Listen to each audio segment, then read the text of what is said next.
राधे राधे दोस्तों। आज हम सुनेंगे नई कहानी, अपने बाएं अंग से विवाह करने वाला राजकुमार। बहुत ही रोचक कहानी है और अच्छी भी लगेगी, जरूर सुनिए। तो चलिए सुनते हैं कहानी। किसी राजा के एक बेटा था। राजकुमार बड़ा हो गया तो राजा ने उसके विवाह करने की सोची, पर राजकुमार ने विवाह करने से साफ मना कर दिया। सबने उसे बहुत समझाया, पर उसने एक न सुनी। बुजुर्गों के कहने पर भी उसने कान नहीं दिया। राजा को बहुत दुख हुआ। उसने धमकी दी कि अगर राजकुमार विवाह नहीं करेगा तो वह आत्महत्या कर लेगा। तब राजकुमार ने कहा, ठीक है, मेरे शरीर को 2 हिस्सों में चीरो और बाएं हिस्से को फूलों में गाड़ दो। उससे एक स्त्री पैदा होगी। मैं उसी से विवाह करूंगा और किसी से नहीं। यह सुनकर राजा सिहर गया। चीरने से वह मर गया तो उसने राजकुमार से पूछा, और कोई उपाय नहीं? कोई सरल उपाय? राजकुमार ने कहा, नहीं, और कोई उपाय नहीं। दूसरी स्त्रियों को नियंत्रण में नहीं रखा जा सकता है। उन्हें सीधे मार्ग पर चलाना कठिन है। आखिर राजा मान गया।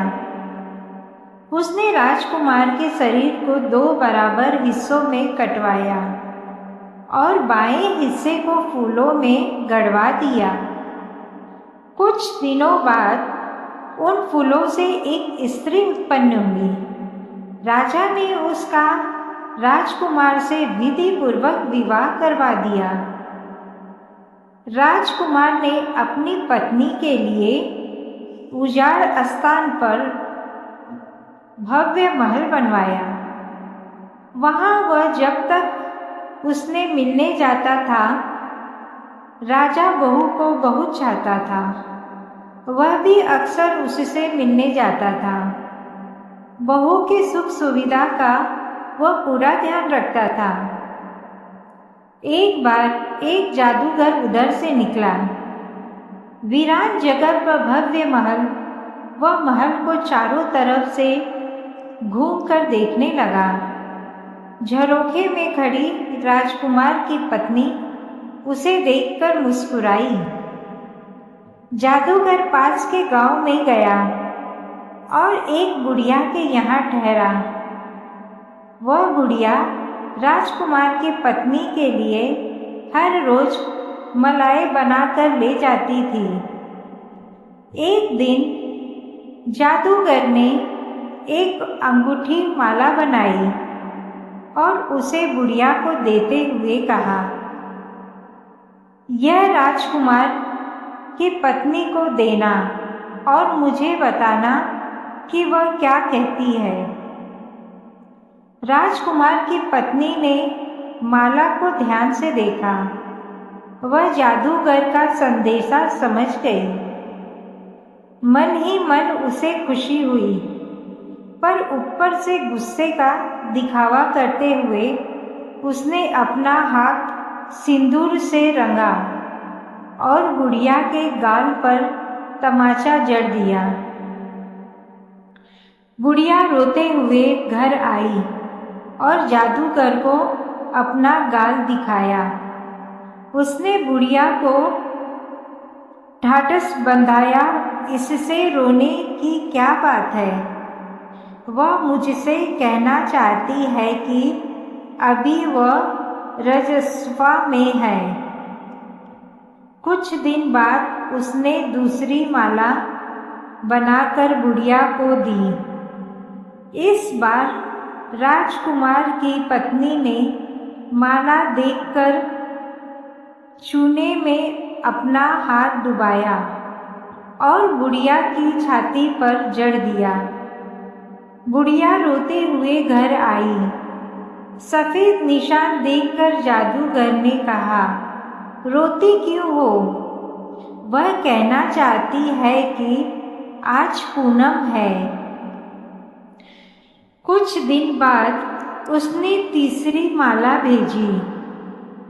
इस बार राजकुमार की पत्नी ने अपना हाथ काली स्याही में डुबाया और गुड़िया की पीठ पर जड़ दिया। वह फिर रोते हुए घर आई। जादूगर ने कहा, तुम इन बातों को पढ़ना नहीं जानती। वह कहना चाहती है कि मैं अमावस्या की रात को महल के पिछवाड़े पहुंचूंगी। जादूगर अमावस्या की रात को वहां गया तो उसने महल के झरोखे से रस्सी लटकी हुई देखी। वह रस्सी के सहारे ऊपर चढ़ा और झरोखे में से भीतर चला गया। राजकुमार की पत्नी उसकी वाट जो रही थी। उसे देखकर वह बहुत खुश हुई।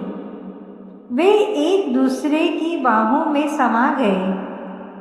उसने जादूगर को स्नेहित स्वर में कहा, अगर तुम अपने असली रूप में आओगे तो पहरेदार तुम्हें दरवाजे पर रोक लेंगे। दूसरे रूप में तुम जब चाहो आ सकते हो। इसमें जादूगर को क्या मुश्किल थी। सो उसके बाद वह सांप का रूप धरकर उससे मिलने आता। नाली के रास्ते वह महल में घुसता और राजकुमार की पत्नी के कमरे में पहुंचकर फिर आदमी बन जाता। उसके असली रूप में आते ही वे एक दूसरे में समा जाते। इस तरह काफी समय बीत गया। दोस्तों, कहानी पसंद आए तो प्लीज़ चैनल को लाइक और सब्सक्राइब जरूर कीजिएगा। आगे की कहानी सुनते हैं। एक दिन राजा बहू से मिलने के लिए आया तो उसने एक सांप को नाली के रास्ते महल में घुसते देखा। उसने तुरंत नौकरों को बुलाया और सांप को मरवा दिया। मृत सांप को बाहर फेंकने का आदेश देकर वह बहू से मिलने के लिए उसके कमरे में गया। बहू को उसने बताया, अंदर आते समय मैंने एक सांप देखा। तुम्हारा भाग्य अच्छा था जो मेरी नज़र उस पर पड़ गई और मरवा कर बाहर फेंकवा दिया। सुनकर बहू के मुंह से चीख निकल गई। अयो सांप! चीख के साथ ही वह बेहोश हो गई। पानी के छींटे डालने से काफी देर बाद उसे होश आया। अपने प्रेमी की मौत पर उसका मन हाहाकार कर रहा था, पर उसने ऐसा दिखावा किया कि मानो नाली से सांप के घुसने की बात सुनकर वह भयक्रांत हो गई हो। जाने से पहले राजा ने उसे तसल्ली देने के लिए कहा, अब डरने की कोई बात नहीं। सांप कब का मर गया और मैंने उसे बाहर भी फेंकवा दिया। उस दिन से शोक के मारे उसने एक दाना भी मुंह में नहीं डाला, न ही वह एक पल भी सो सकी। एक दिन एक जोगी उसके द्वार पर भिक्षा के लिए आया। उसने जोगी को भीतर बुलवाया और कहा, मेरा एक छोटा सा काम कर दो। इसके लिए मैं आपको 1 रुपया दूंगी। बाहर एक सांप मरा पड़ा था। कृपया करके आप यह पता करने का कष्ट करें कि क्या वह अब भी वहां पड़ा है। जोगी बाहर गया। वापस आकर उसने बताया, कि बाहर मृत सांप पड़ा है। वह कहने लगी, इसे शमशान में ले जाओ और इसका अंतिम संस्कार करके उसकी भस्म मुझे दो। इस काम के लिए मैं आपको 2 रुपये दूंगी। जोगी मान गया। उसने सांप का विधि विधान से अंतिम संस्कार कर दिया और भस्म लगाकर राजकुमार की पत्नी को दे दी। जोगी को उसने 3 रुपये और देते हुए कहा, सुनार के यहाँ से मुझे एक तावीज ला दो। जोगी सुनार के यहाँ गया और उसे तावीज ला दिया। राजकुमार की पत्नी ने अपने प्रेमी के भस्म को तावीज में डाला और उसे बाँह पर बांध लिया। प्रेमी की मृत्यु के दुख से दिनों दिन वह दुर्बल होती चली गई। पत्नी की दशा के बारे में सुनकर राजकुमार ने सोचा, जाने कौन सा दुख उसे खाया जा रहा है। मुझे जाकर उसे टाटना बंधाना चाहिए। वह दिनों दिन कमजोर होती जा रही है। राजकुमार उससे मिलने गया और पूछा कि क्या बात है, वह इतनी कमजोर और बीमार क्यों लग रही है। पर पत्नी ने ओठ नहीं खोले। उसने राजकुमार से कोई बात नहीं की। राजकुमार ने उसे अपनी गोद में बिठाया और उसे मनाने में अपना पूरा कौशल लगा दिया। अंततः पत्नी ने कहा, तुम्हारी बला से मैं जीऊं या मरूं, तुमने मुझे यहाँ कारागार में बंद कर दिया।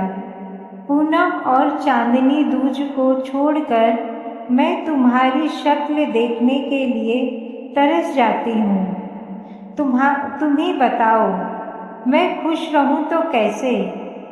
उसकी व्यथा सुनकर राजकुमार अनुताप से भर गया। उसने पत्नी को आश्वासन दिया, ठीक है, अब से मैं हर रोज तुम्हारे पास आया करूँगा। पत्नी ने कहा, मैं तुमसे एक पहेली पूछती हूँ। अगर तुमने उसे हल कर दिया तो मैं आग में कूदकर मर जाऊंगी, और अगर तुम हल नहीं कर पाए तो तुम्हें आग में कूदना होगा। बाद में किसी ने पूछा कि यह कैसे हुआ, तो हम में से कोई एक शब्द भी नहीं बताएगा। तुम्हें मंजूर हो तो मैं पहले पूछती हूँ, नहीं तो छोड़ो। मूर्ख राजकुमार ने उसकी बात मान ली। उसने पत्नी के सर पर हाथ रखकर कसम खाई कि वह अपने वचन का पालन करेगा। तब पत्नी ने पहेली पूछी, एक उसे देखने के लिए, 2 उसे जलाने के लिए, 3 उसे भुजा पर बांधने के लिए। पति जंघा पर, साजन भुजा पर, बूझो तो क्या। पहेली को सुलझाने की राजकुमार ने भरसक चेष्टा की, पर अकारत उसने स्वास्थ्य छोड़ा। उसे लगा कि सारी उम्र माथा लड़ाकर भी वह इसे हल नहीं कर सकेगा। वचन के अनुसार वह आग में जल मरा। उसकी पत्नी ने दूसरा प्रेमी ढूंढ लिया और सुखी से रही। तो ये एक मूर्ख राजा की कहानी थी। कहानी कैसी लगी शेयर जरूर कीजिएगा।